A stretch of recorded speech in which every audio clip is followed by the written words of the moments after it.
অতঃপর সে আল্লাহ পাকের শুকরিয়া আদায় করে যে আমাদের সকলকে এত বড় অনুষ্ঠানকে উদযাপিত করার অংশগ্রহণ করার সৌভাগ্য লাভ করেছেন, সকলেই উচ্চস্বরে ভক্তি বলে বলুন আলহামদুলিল্লাহ।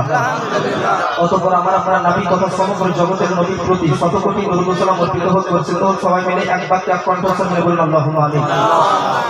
মাশাআল্লাহ, আপনাদের সমাগম খুবই সুন্দর। মা বোনরা আপনারা একটু হট্টগোল কম করবেন, কথাবার্তা কম বলবেন। আর আব্বাজান ভাইজানেরা আপনারা খুবই সুন্দরভাবে বসে বক্তব্য শুনতেছেন। আমি যতদূর বুঝলাম আপনাদের এই গ্রামে কিছুক্ষণ থেকে যে এই গ্রামের প্রায় ব্যক্তি শিক্ষিত, মাস্টার ডক্টর প্রায় এই গ্রামে রয়েছে। আপনারা সকলেই শিক্ষিত, স্টেজের মধ্যেও সকলেই শিক্ষিত, কিন্তু আমি অথবা আপনাদের মধ্যে অযোগ্য অশিক্ষিত উপস্থিত হয়ে গেছি, ছোট হয়ে গেছি নাকি? আপনাদের সকলের মাঝে আমি ছোট হয়ে গেছি মাশাআল্লাহ। কিন্তু যাই হোক ব্রাদার, আপনাদের ভক্তি ভালোবাসায় উপস্থিত হয়েছি। অযথা কথা সময় নষ্ট করব না, অযথা কথা বলে সময়কে বিলম্ব করব না। আপনাদের সকলের সুপরিচিত ইমাম হযরত হাফিজ ও কারি জনাব সিরাজুল ইসলাম সাহেব, তিনিও খুব সভাপতি ভালো এবং সভা নেতৃত্ব ভালো দেন মাশাআল্লাহ। এবং আমার পূর্বের বক্তা তরুণ মুফতি, তিনি আপনাদের সম্মুখে হাদিস ও কোরআনের যুক্তি উক্তি সহকারে বক্তব্য প্রদান করলেন। আর এই গ্রামের আরেকজন প্রবীণ আলিমে দ্বীন বা ইমাম জনাব মাওলানা কারি রিজাউল ইসলাম সাহেব কিবলা মাদ্রাসা আলী, তিনিও সম্ভবত আপনাদের সম্মুখে বক্তব্য রেখেছেন। তাই সকল ইমাম মুফতি বক্তাদেরকে আমি শ্রদ্ধা সম্মান করে আমি তিনাদের পারমিশন নিয়ে এসে বক্তব্য দেওয়া শুরু করতেছি। আপনারা সকলেই বিরাদার একবার দরুদ শরীফ আর একবার পাঠ করে নিন, তারপর ইনশাআল্লাহ বক্তব্য শুরু হবে। আল্লাহুম্মা সাল্লি সাইয়্যিদিনা মুহাম্মাদ ওয়া আলা আলি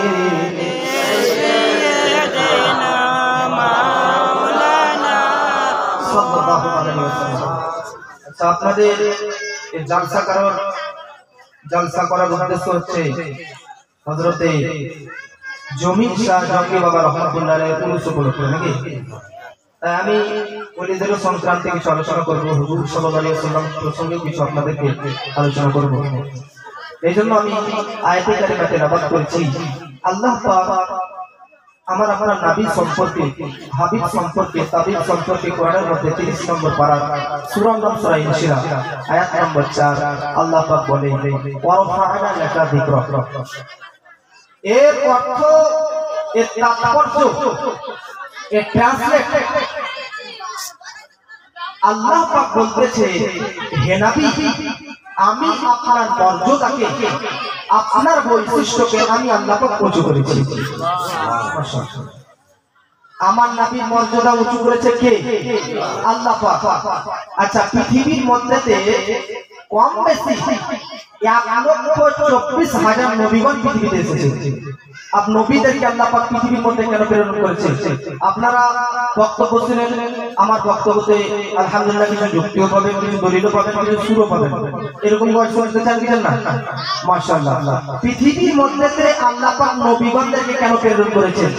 পৃথিবীর মধ্যে নবীগণের আসার কারণ কি? এই ব্যাপারে কোরআনের মধ্যে 7 জায়গাতে রয়েছে। আব্বাজি, পৃথিবীর মধ্যে আল্লাহ পাক নবীগণদেরকে কেন প্রেরণ করেছে? কোরআনের মধ্যে 7 জায়গাতে লিপিবদ্ধ রয়েছে। কিন্তু আপনাদের সম্মুখে টাইম সংকীর্ণর কারণে আমি একটা আয়াত পরিবেশন করে শোনাচ্ছি। আল্লাহ পাক বলতেছে, ইয়াতলু আলাইহিম আয়াতিকা ওয়া ইউআল্লিমুহুমুল কিতাবা ওয়াল হিকমা ওয়া ইউযাক্কিহিম। আব্বাজি, পৃথিবীর মধ্যে নবীদেরকে কেন প্রেরণ করা হয়েছে?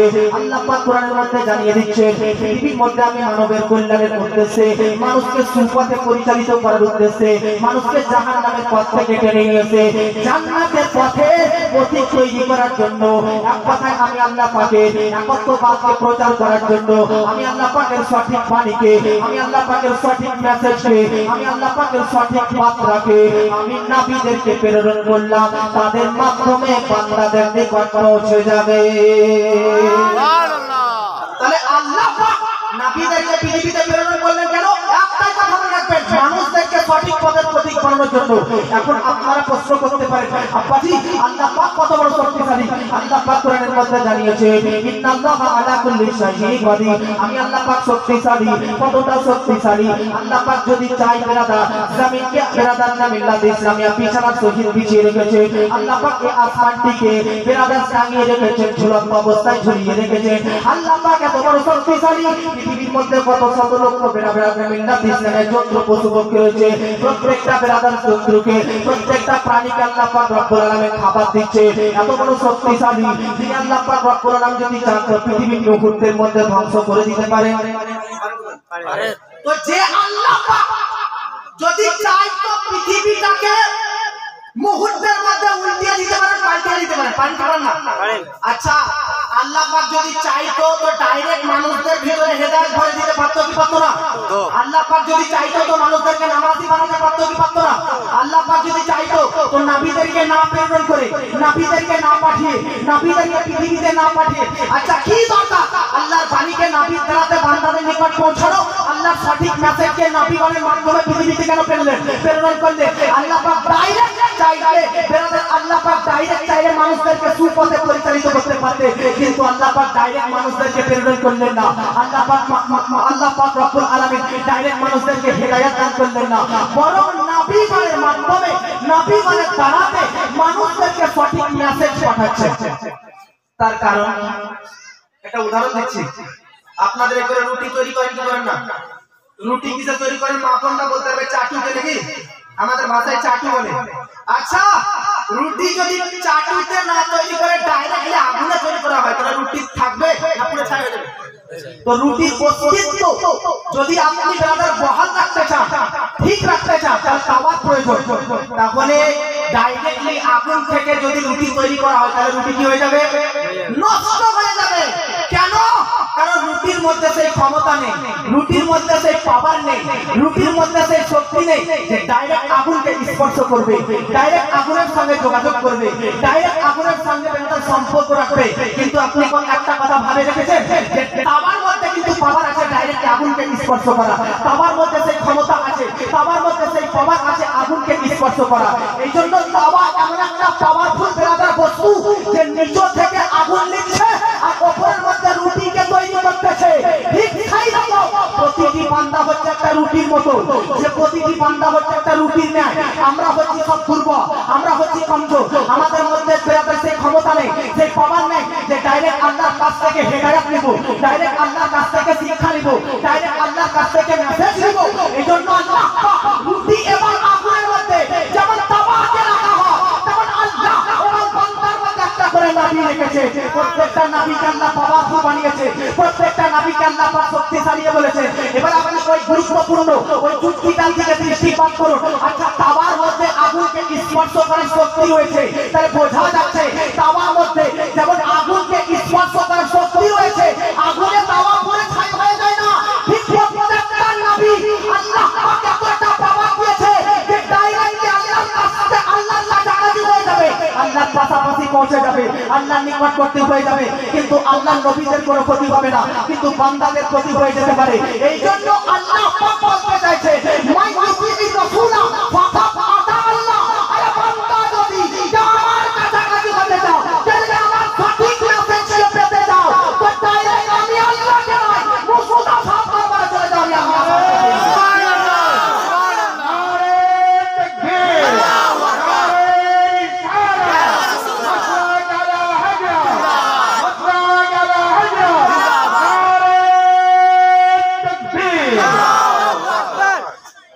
अब একটা শিক্ষিত সমাজের জন্য উদাহরণ দিয়ে দিচ্ছি।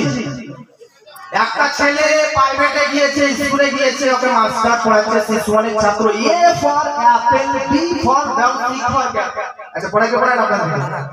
তো যে ছাত্রকে পড়াচ্ছে স্টুডেন্টরা তার বাপকে বলতেছে, বাপ আজকে মাস্টার আমাকে পড়িয়েছে A for apple, B for ball. আচ্ছা আপেল কেন পড়ালে? এ হচ্ছে অ্যালফাবেট লেটার, ঠিক আছে, আপেল পড়ার দরকার কি? বি পড়িয়ে দিলেও ঠিক থাকতো, বল তার সঙ্গে পড়ার দরকার কি? সি পড়িয়ে দিত ঠিক ছিল, ক্যাপ পড়া দরকার কি? এখন বেরাদার ছাত্র ডাকছেন, সঙ্গে সঙ্গে ছাত্রকে নিয়ে গিয়ে মাস্টারের কাছে যায়। মাস্টার মশাইকে বলতেছেন, মাস্টার মশাই আপনি এ ফর আপেল, এ পড়াতেন শুধু আপেল কেন পড়ালেন? এখন মাস্টার মশাই বলছে, ভাই চাষি ভাই তুমি তো চাষ সম্পর্কে জানো, এডুকেশন সম্পর্কে কি অবগত রয়েছে তোমার মধ্যে? তো শোনো ভাইজান, এডুকেশনের জন্য, শিক্ষার জন্য দুইটি জিনিস প্রয়োজন, একটা হচ্ছে প্র্যাকটিক্যাল আর একটা হচ্ছে থিওরিক্যাল। থিওরিক্যাল এটা হচ্ছে এ আর প্র্যাকটিক্যাল হচ্ছে এ। আপনারা জানেন মিল্লাত ইসলামিয়া থিওরিক্যাল এ, প্র্যাকটিক্যাল আপেল, থিওরিক্যাল বি আর প্র্যাকটিক্যাল বেরাদার পর থিওরিক্যাল সি, প্র্যাকটিক্যাল হচ্ছে বিরা।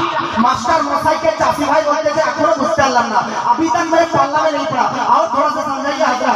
এখন মাস্টার মশাই বলতেছে শুনো, বাচ্চা হচ্ছে কমজোর, বাচ্চার নলেজ কম, বাচ্চার জ্ঞান কম, ছোট ছেলে, ছোট শিশু, কেবল চাইল্ড, কেবল শিশু মানে ছাত্র, এর জ্ঞান অল্প রয়েছে, বুঝতে অসুবিধা হবে।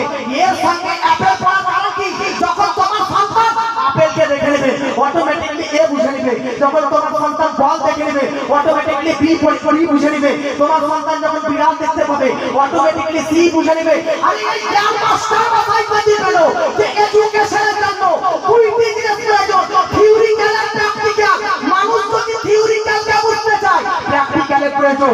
আল্লাহ পাক বলতেছে জানো বান্দা তোমাদের কাছে আমি থিওরিক্যাল গ্রন্থ, থিওরিক্যাল কোরআনকে দিয়ে দিলাম।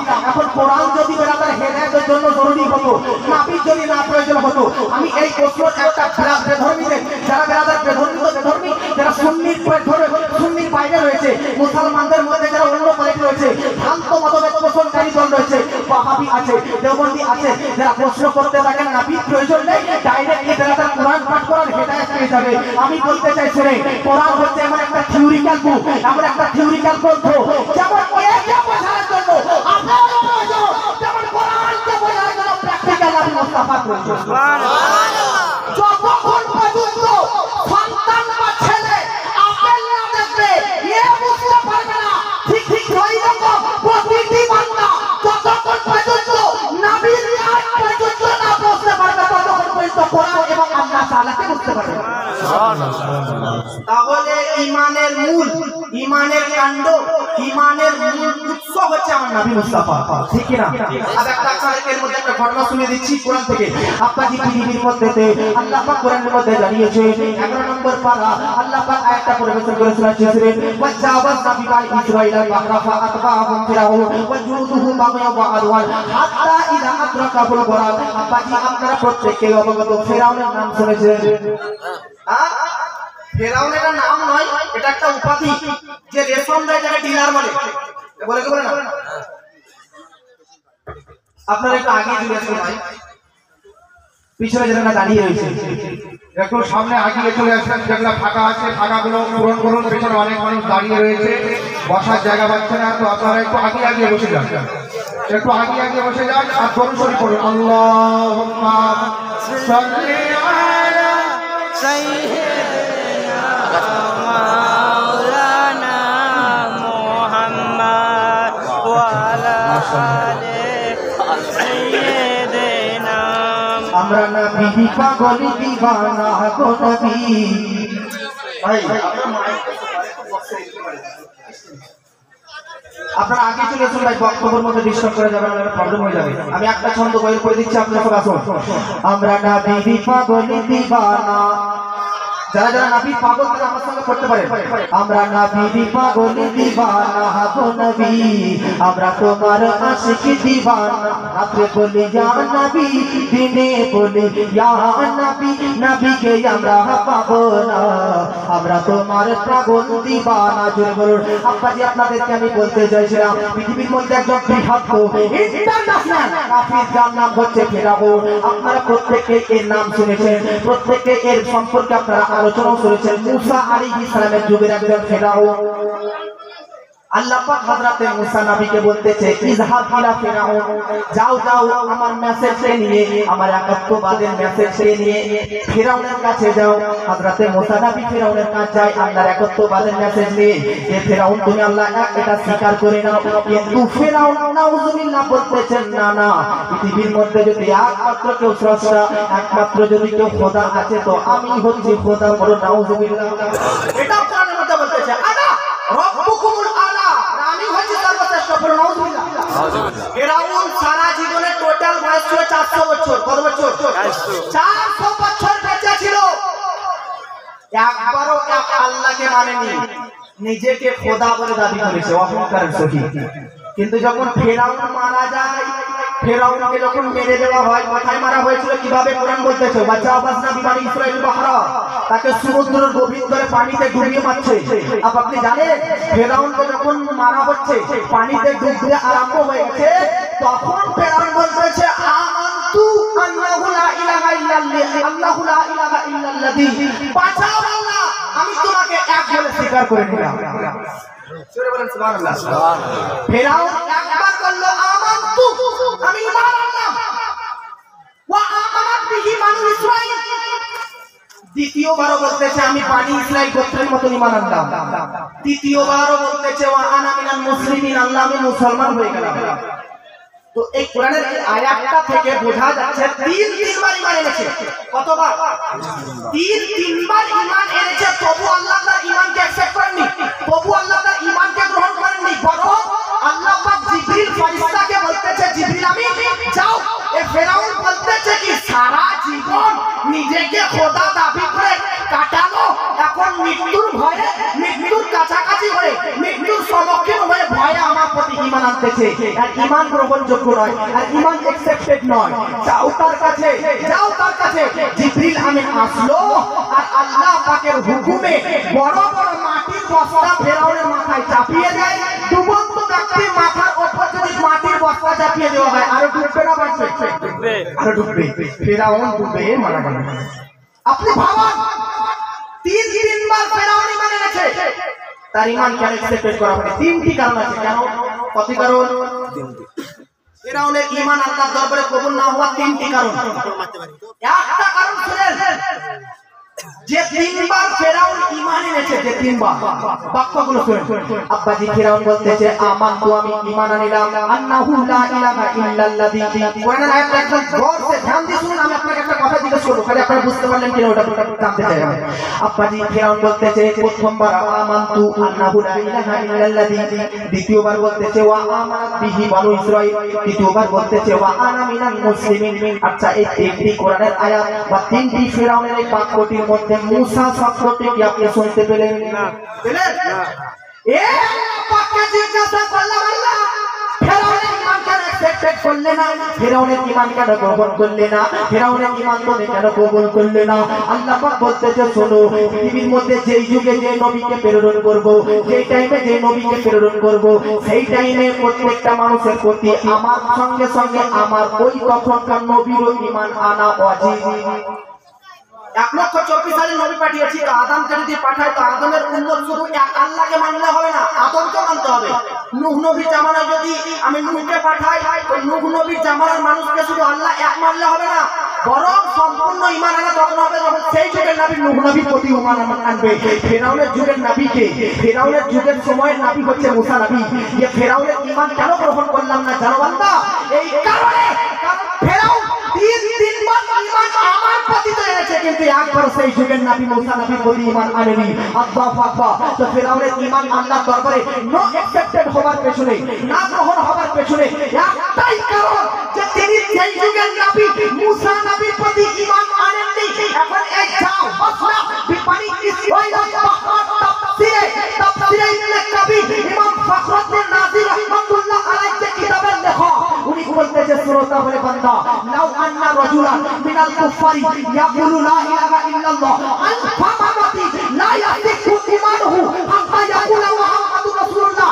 আরে যেমন ফেরাউনের ঈমান মুসা নবীর প্রতি ঈমান না আনার কারণে আল্লাহ পাক কবুল করেননি, তেমন উম্মতে মুহাম্মাদি শুনে নাও, লা ইলাহা ইল্লাল্লাহ আল-ফামাতি 1000 বার যদিও পাঠ করে নাও, 1000 বার যদি তুমি পাঠ করো, লক্ষাধিক লক্ষ কোটি কোটি বারো যদি শুধু লা ইলাহা ইল্লাল্লাহ, শুধু লা ইলাহা ইল্লাল্লাহ পাঠ করো, আর মুহাম্মাদুর রাসূলুল্লাহ ছেড়ে দাও, যদি মুহাম্মাদের প্রতি না ঈমান আনো, তো ফেরাউনের মত তোমাদের ঈমান অ্যাকসেপ্ট করা হবে। সুবহানাল্লাহ। তো ঈমানের মূল উৎস, মূল জিনিস হচ্ছে আমার নবী মুস্তাফা। ইমাম বুখারী রাহমাতুল্লাহ আলাইহি বলেছে আল হুব্বু রাসূলু মিনাল ঈমান, আরে রাসূলুল্লাহর মহব্বত ভালোবাসারই নাম হচ্ছে ঈমান। জোরে বলে আব্বাজি পৃথিবীর মধ্যে প্রত্যেকটি নবীকে এই দিক দিয়ে আল্লাহ বহুত পাওয়ারফুল বানিয়েছে। ওনাদের প্রতি ঈমান আনতে হবে, ওনাদের মর্যাদা বহু। আমি যেটা পূর্বে আয়াত ধরেছিলাম প্রথমে ওটা আপনাকে ব্যাখ্যা করতেছি।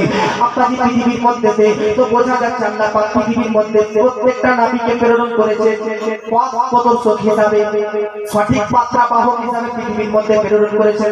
আমার ভাষা বুঝতে অসুবিধা হচ্ছে আপনাদের? মাশাআল্লাহ। এবার আপনি শুনেন বেরাদার নবী নাতি ইসলামিয়া, আব্বাজি পৃথিবীর মধ্যে প্রত্যেকটি নবীকে প্রেরণ করেছে। নবুয়তের দৃষ্টিতে কোন নবীর মধ্যে পার্থক্য নেই, রিসালাতের দৃষ্টিতে কোন নবীর মধ্যে পার্থক্য নেই। সব নবী সমান। ধর্মের দিক দিয়ে প্রত্যেকটা নবীর ধর্ম একটাই, সমান। প্রত্যেকটা নবী পৃথিবীতে আসার কারণ একটাই। এই দিক দিয়ে কোন নবীর মধ্যে কোনো পার্থক্য নেই। কিন্তু আল্লাহ পাক বলতেছে জানো, লাকাদ ফাসালনা বা'দান নাবিয়্যি আলান নবী। আল্লাহ পাক কোরআনের মধ্যে বলতেছে শুনো, প্রত্যেকটি নবীর মধ্যে যদিও বা নবুয়তের দৃষ্টান্তে, রিসালাতের দৃষ্টান্তে পার্থক্য নেই, কিন্তু মর্যাদার দিক দিয়ে পার্থক্য আছে, বৈশিষ্ট্যের দিক দিয়ে পার্থক্য আছে, পাওয়ারের দিক দিয়ে পার্থক্য আছে। আল্লাহ পাক কোরআনের মধ্যে আরেক জায়গাতে 3 নম্বর পারা সূরার নাম সূরা বাকারা, আল্লাহ পাক বলতেছে তিলকা রাসূলু ফাদলানা বা'দাহুম আলা বা'দ। আমি আল্লাহ পাক প্রত্যেকটা নবী রাসূলগণদেরকে প্রত্যেকটা নবীগণের মধ্যে মর্যাদার দিক দিয়ে ভিন্নতা দান করেছি। শুনো, হযরতে আদমকে মর্যাদাবান বানিয়েছি, নূহকে মর্যাদাবান বানিয়েছি, ইব্রাহিম ও ইসমাঈল ও ইসহাক ও ঈসা ও মুসা ও ইয়াকুব ও ইউসুফ ও আইয়ুব প্রতিটি নবীকে মর্যাদাবান বানিয়েছি। কিন্তু ওয়া রাফা বা'দাহুম দারাজা, আরে সব চাইতে বেশি, সব চাইতে উঁচু শেষ নবী মুহাম্মদ রাসূলুল্লাহর মর্যাদা উঁচু। ভারতবর্ষের প্রধানমন্ত্রীর নাম বলেন মাশাআল্লাহ নরেন্দ্র মোদী। নরেন্দ্র মোদী একদিন বেরাদার মিল্লাত ইসলামিয়া পার্লামেন্টে হেঁটে যাচ্ছে, তার পেছনে পুলিশ বহুত গার্ড আছে না, পুলিশ প্রশাসন অনেক যাচ্ছে। আমাদের গ্রামের একটা ছেলে, সাধারণ ছেলে বুঝলেন, মাটির ছেলে, কত জ্ঞান নেই, তো ও দেখেছে আমাদের গ্রামের একজন বুঝলেন ধান চুরি করেছে। আর ধান চুরি করেছে, তো ধান চুরি করার কারণার্থে পুলিশে ধরে নিয়ে যাচ্ছে। গ্রামের লোক ভাবছে যে ভাইজান একে ধরে নিয়ে যাচ্ছে কেন, বাড়াবে বাড়াবে।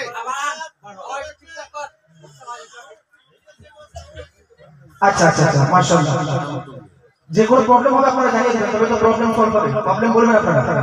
তো গ্রামের ওই ব্যক্তিকে যখন চোর বলে ধরে নিয়ে যাচ্ছে, তখন ওই ব্যক্তি বলতেছে কেন ভাই নিয়ে যাচ্ছে, বলছে চুরি করেছে, অপরাধ করেছে, জন্য নিয়ে যাচ্ছে অপরাধী বলে।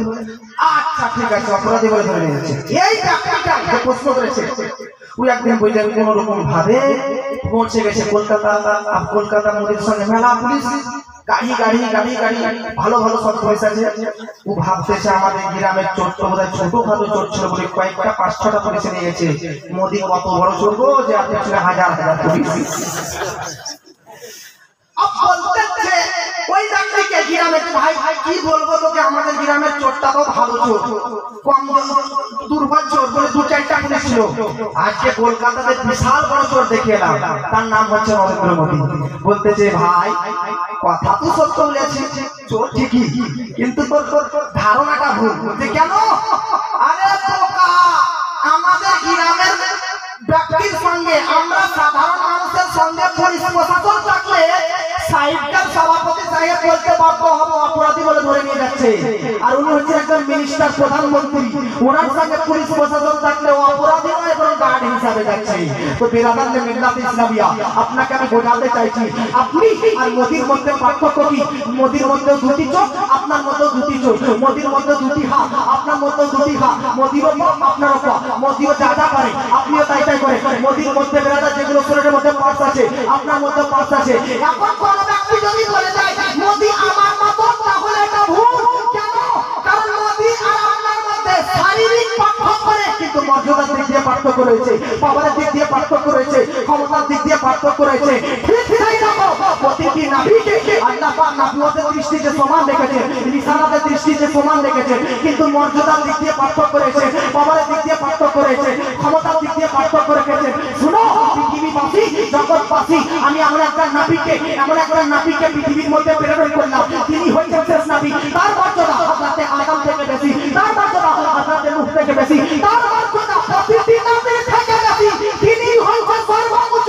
এইজন্য আমার আলা হাজরা আজিমুল বারকাত মুজাদ্দিদুল মিল্লাহ আনজুল কারামা জামালুল ইস্তিকামা শাইখুল ইসলাম ওয়া মুসলিমিন আয়াতুল মিন আয়াতিল্লাহ মুজিজাতুল মিন রাসূলিল্লাহ কারামাত গাউসে আযম আশিক নবী ওলি কামিল ফাকিহ ইসলামিক চিন্তাবিদ দার্শনিক বৈজ্ঞানিক হিস্ট্রি 1477 শ্রেষ্ঠ মুজাদ্দিদ বিশ্ববরণের লেখক সুন্নি জগতের সর্ব হামিয়া সুন্নাহ মাহিয়া শিরক বেদাত ভ্রান্ত মতবাদের খণ্ডনকারী মহাসংস্কারক গ্রেট এনসাইক্লোপিডিয়া আল আলিম আল ফাজিল আল মুফতি আল মুহাদ্দিস আল মুতাফিক আল মুফাসসির আশ-শাহ ইমাম আহমদ রাজা ফাজিল আলাইহি আলাইহি রাহমাতুল্লাহ রিজওয়ান বলতেছে সবচেয়ে আলা ওয়ালা हमारा नबी सबसे आला वाला हमारा नबी सबसे आला वाला हमारा तकबीर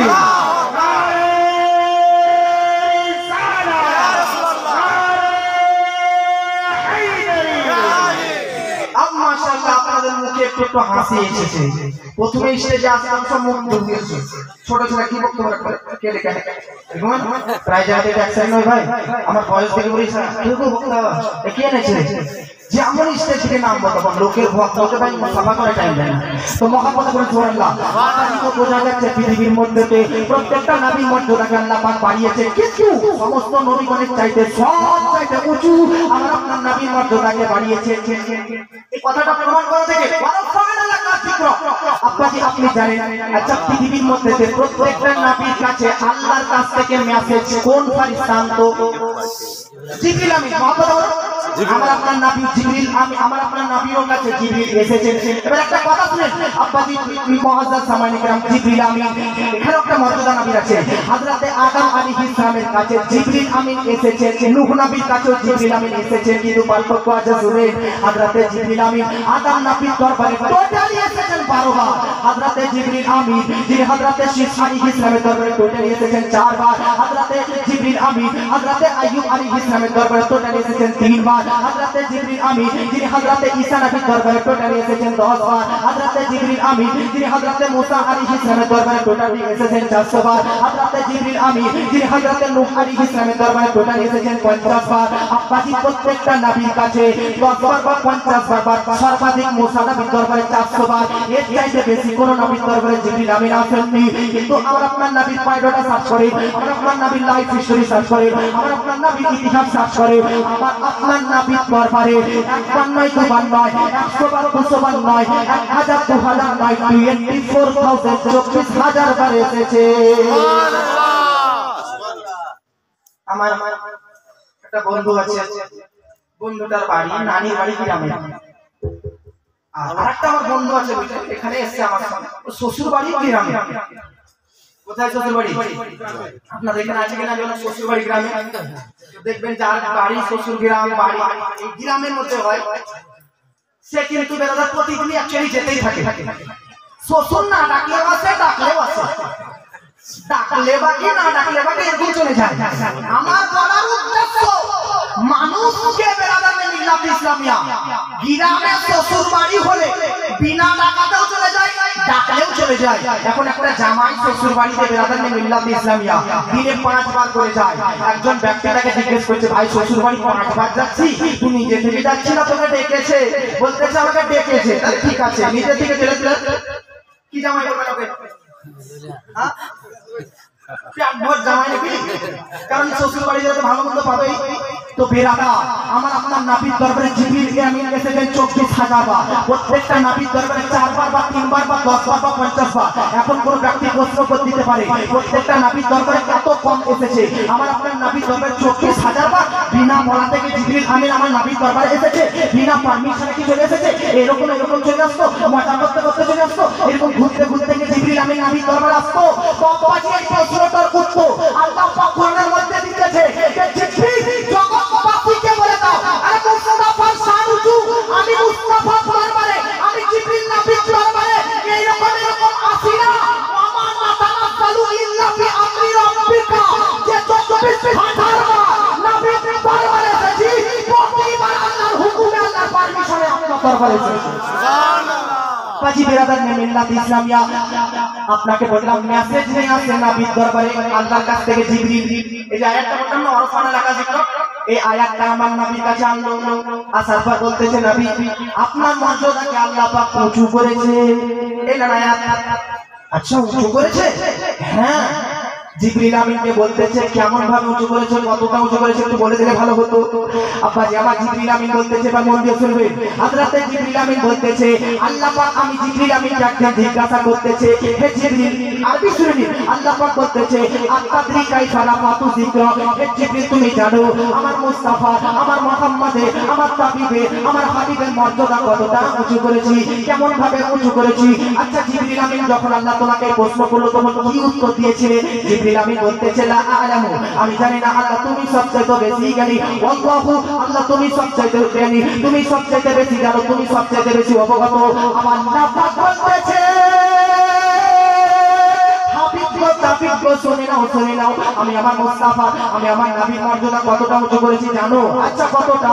আল্লাহ পাক বলতেছে ইযা যুকিরতু যুকিরকা মাই, আমি আল্লাহ পাকের যেখানে জিকির হবে, আমি আল্লাহ পাকের যেখানে চর্চা হবে, আমি আল্লাহ পাকের যেখানে স্মরণ করা হবে, সেখানে আমার মুস্তাফার চর্চা হবে।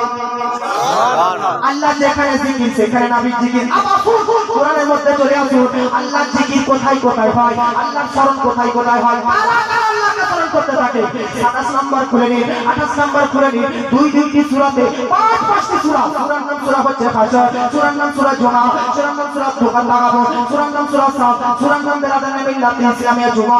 এই চারটি সূরার মধ্যে প্রথম নাম্বার আয়াতে আল্লাহ পাক জানিয়ে দিয়েছে সাবহাহা লিল্লাহি মা ফিস সামাওয়াতি ওয়া মা ফিল আরদ। বা কোন জায়গাতে বলতেছে ইউসাব্বিহু লিল্লাহি মা ফিস সামাওয়াতি ওয়াল আরদ। আল্লাহ পাকের কোথায় কোথায় চর্চা হয়, আল্লাহ পাকের কোথায় কোথায় প্রশংসা হতে থাকে, আল্লাহ পাককে কোথায় কোথায় স্মরণ করা হয়। আল্লাহ পাক বলতেছে সাত আসমান এবং সাত জমিনের মধ্যে প্রত্যেকটা অঙ্গ প্রত্যঙ্গ, প্রত্যেকটা কীট পতঙ্গ, প্রত্যেকটা নদী নালা, প্রত্যেকটা গাছপালা, প্রত্যেকটা পশু পক্ষী, প্রত্যেকটা জানোয়ার ইনসান আল্লাহ প্রশংসা করতে থাকে। হাদিস থেকে বোঝানো গিয়েছিল যেখানে আল্লাহ চর্চা সেখানে নবীর চর্চা। তো কোরআন এবং হাদিস থেকে দিবালোকের ন্যায় প্রমাণিত হলো যেমন সাত আসমান এবং সাত জমিনের মধ্যে আল্লাহর চর্চা হতে থাকে, যেমন আল্লাহর পাশাপাশি আল্লাহর কাছাকাছি নবীর প্রশংসা হতে থাকে। এতটাতে থামবেন না। আল্লাহ যেখানে জিকির সেখানে নবীর জিকির, তাহলে জিকির কটা হলো? ভাই বলো, জোরে বলে। লা ইলাহা ইল্লাল্লাহ এটা কার জিকির? মুহাম্মদ রাসূলুল্লাহ কার জিকির? তাহলে দুটো জিকির হলো, বলো না। এবার আপনারা একটা শিক্ষিত সমাজ উত্তর দিয়ে লা ইলাহা ইল্লাল্লাহ, লা ইলাহা ইল্লাল্লাহ, লা ইলাহা ইল্লাল্লাহ, লা ইলাহা ইল্লাল্লাহ। আচ্ছা কার জিকির করলাম? আল্লাহ। মুহাম্মদ রাসূলুল্লাহ, মুহাম্মদ রাসূলুল্লাহ, মুহাম্মদ রাসূলুল্লাহ কার জিকির করলাম? তাহলে একটা কনফিউজ হয়ে যাচ্ছে। যদি কেউ লা ইলাহা ইল্লাল্লাহ পাঠ করে তাহলে বোঝা যাচ্ছে যে আল্লাহরই জিকির হচ্ছে, আর যদি কেউ মুহাম্মদ রাসূলুল্লাহ পাঠ করতেছে তো বোঝা যাচ্ছে নবীর জিকির হচ্ছে।